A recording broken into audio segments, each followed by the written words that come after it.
Hi friends, എല്ലാവർക്കും മൺറത്ത് sky എന്ന് പറഞ്ഞ യൂട്യൂബ് ചാനലിലോട്ട് സ്വാഗതം. ഇനി നമുക്ക് ഒരു വിളവെടുപ്പ് വീഡിയോ കാണാം. അതായത് എൻ്റെ ഒരു കുഞ്ഞു കൃഷിത്തോട്ടത്തിലത്തെ അത്യാവശ്യം വിളഞ്ഞതെല്ലാം ഞാനെന്നിട്ട് എടുത്ത് വെച്ചിന്. കാരണം നിങ്ങളെ കാണിക്കാൻ വേണ്ടിയിട്ട് അത് പറിക്കാതെ വെച്ചിട്ടുണ്ടായിരുന്നത്. തക്കാളിയൊക്കെ നല്ലോണം പഴുത്ത് മുഴുത്ത് നിൽക്കുമെന്ന്. പിന്നെ അത് പ്രത്യേകിച്ച് എന്ന് വെച്ചാൽ തക്കാളി എനിക്ക് എല്ലാ പ്രാവശ്യവും ഉണ്ടാവാറുണ്ട്. പക്ഷേ ഇപ്രാവശ്യം ഞാൻ ചാനലിൽ ഇടുന്നതുകൊണ്ടാണെന്നറിയില്ല, ഇരട്ടി മധുരമാണുള്ളത്.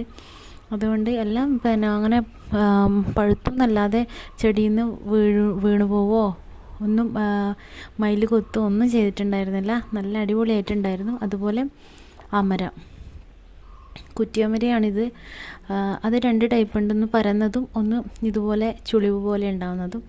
നല്ല രീതിയിൽ പിടിച്ചു എന്ന് മാത്രമല്ല, നല്ല സ്വാദും ഉണ്ടായിരുന്നു. ഉണ്ടാക്കിയതരം അത്രക്കും നല്ലതായിട്ട് പിടിച്ചിട്ടുണ്ട്. ഇത് ഞാനിപ്പം ഒരു പ്രാവശ്യം ഇതുപോലെ പറിച്ചെടുത്ത് രണ്ടാമത് ഞാനത് കട്ട് ചെയ്ത് കൊടുത്ത് പ്രൊപ്പഗേറ്റ് ചെയ്ത സമയത്ത് ഉണ്ടായതാണ്. വീണ്ടും ഇതുപോലെ നന്നായി ഉണ്ടായി.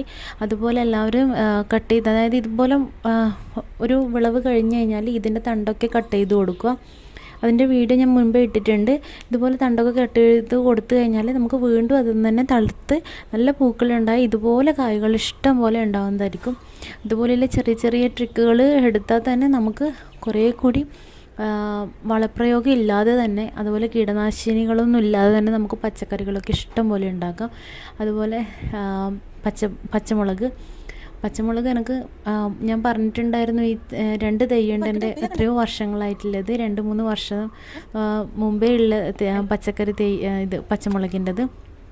അതുപോലെ പടവലം എനിക്ക് ആവുന്നത് വളരെ കുറവാണ്. അത് ഉണ്ടാവുന്നുണ്ടെങ്കിൽ ഒന്നാണെങ്കിലും കൂടി വളരെ സന്തോഷം.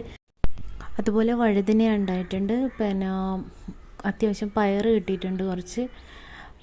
നമുക്ക് ഒരു വീട്ടിലേക്ക് വേണ്ട, അതായത് നിത്യവഴുതനേൻ്റെത് വീട്ടിലേക്ക് വേണ്ട അത്യാവശ്യമുള്ള പച്ചക്കറികളൊക്കെ നമുക്ക് നട്ട് ഉണ്ടാക്കുന്നതാണ്. വീഡിയോ ഇഷ്ടപ്പെട്ടിട്ടുണ്ടെങ്കിൽ ലൈക്ക് ചെയ്യുക, ഷെയർ ചെയ്യുക, സബ്സ്ക്രൈബ് ചെയ്യുക.